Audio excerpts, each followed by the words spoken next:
Hello to all. एक बार फिर से स्वागत है आपका हमारे चैनल किताब वाली दोस्ती में, जहां मैं आपको अलग अलग बुक की ऑडियो बुक समरी सुनाती हूँ। लास्ट वीडियो में हमने rich dad poor dad book के ऑडियो बुक को खत्म किया, जो कि फाइनेंस की दुनिया में बेस्ट किताब मानी जाती है। आज फिर मैं आपको फाइनेंस रिलेटेड ही एक और बुक की ऑडियो बुक लेकर आई हूँ। इस बुक का नाम है साइकोलॉजी ऑफ मनी, जो मॉर्गन हाउसेल के द्वारा लिखा गया है। इस बुक में मॉर्गन हाउसेल बताते हैं कि पैसे को समझने और मैनेज करने में हमारा माइंडसेट और बिहेवियर का कितना बड़ा हाथ होता है।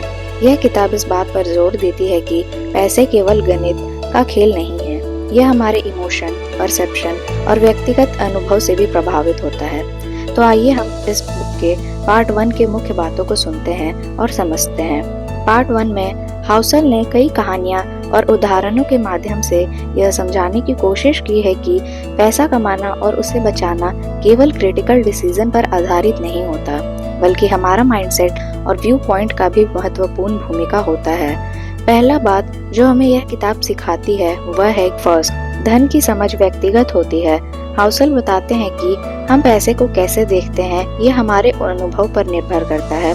उदाहरण के लिए, जो लोग इकोनॉमिक क्राइसिस के समय बड़े हुए हैं उनकी टेंडेंसी ज्यादा पैसे को सेव करने की होती है, जबकि वे लोग जिन्होंने केवल इकोनॉमिक बूम देखा है उन्हें ज्यादा पैसे खर्च करना पसंद है। इसका मतलब यह है कि दो लोग फाइनेंशियल डिसीजन लेने पर अलग अलग राय रख सकते हैं और दोनों ही सही हो सकते हैं, क्योंकि उनकी सोच उनके व्यक्तिगत अनुभवों से प्रभावित।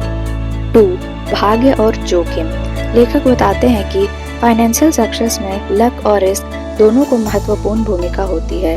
वे बिल गेट्स का उदाहरण देते हुए समझाते हैं कि यदि गेट्स के स्कूल में कंप्यूटर नहीं होता तो शायद वे विश्व के सबसे अमीर व्यक्ति में से एक नहीं होते। इसी तरह बहुत से लोग मेहनत के बावजूद सफल नहीं हो पाते, क्योंकि उन्हें उतना भाग्यशाली माहौल या अवसर नहीं मिलता। हाउसेल कहते हैं कि अपनी सफलता का श्रेय पूरी तरह अपनी मेहनत को देना और दूसरों की असफलता को उनकी गलतियों से जोड़ना एक नैरो थिंकिंग है। हमें यह समझना चाहिए कि लक और रिस्क दोनों ही जीवन के इम्पोर्टेंट पार्ट हैं। थर्ड, कभी भी संतुष्ट नहीं होना। पैसे की सबसे बड़ी प्रॉब्लम यह है कि यह कभी भी सेटिस्फाइंग नहीं लगता। हाउसेल कहते हैं कि लोग अक्सर अपने लिविंग स्टैंडर्ड को अपनी आय के अनुसार बढ़ाते रहते हैं, जिससे वे कभी संतुष्ट नहीं हो पाते। उदाहरण के लिए, अगर कोई व्यक्ति साल में 10 लाख रुपए कमाता है तो वह सोचता है कि 20 लाख कमाने पर वह खुश होगा, लेकिन जब वह 20 लाख कमाने लगता है तो उसे और चाहत होती है। यह नेवर एंडिंग साइकिल है जिसमें संतोष कभी नहीं होता। 4, पावर ऑफ पेशेंस। हाउसेल बताते हैं कि संपत्ति बनाने का सबसे बड़ा रहस्य है पेशेंस। वे वॉरेन बफेट का उदाहरण देते हुए समझाते हैं कि बफेट की अधिकतर संपत्ति उनके इन्वेस्टमेंट के लंबे समय तक बने रहने के कारण है, न कि केवल उच्च रिटर्न के कारण।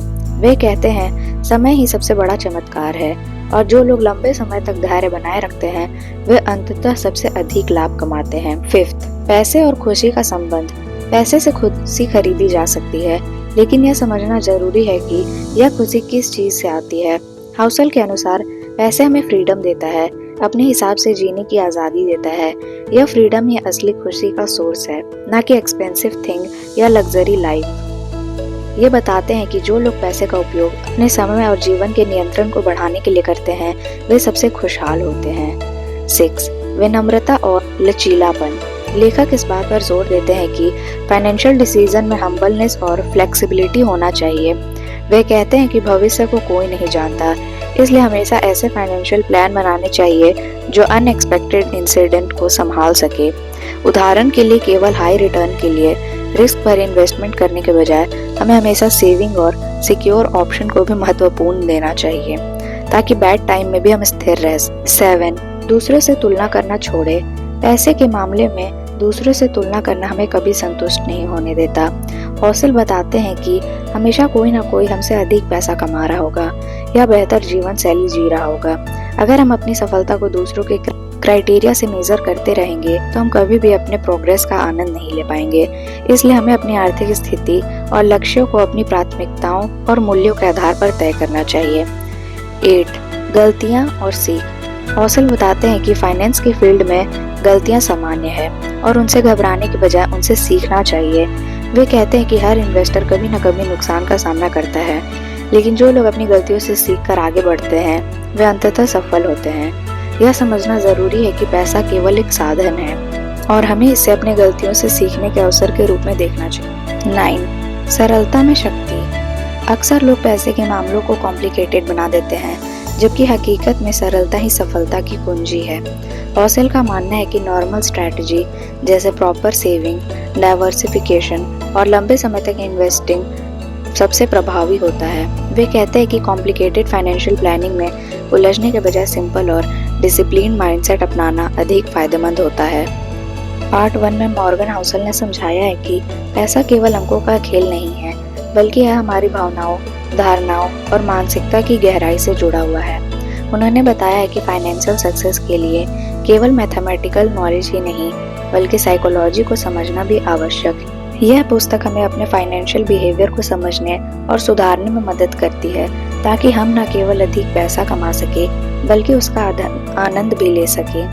पार्ट 1 की समरी से स्पष्ट हो जाता है कि book the psychology of money केवल इन्वेस्टिंग या पैसा रखने की स्ट्रैटेजी के बारे में नहीं है, बल्कि यह हमें अपने पैसे के प्रति सोचने और व्यवहार करने के तरीके को समझने और सुधारने का अपॉर्चुनिटी देती है। इसी के साथ इस बुक का पार्ट 1 भी यहीं समाप्त होता है। बने रहें हमारे चैनल के साथ और सुनते रहें ऑडियो बुक समरी को। Thank you to all.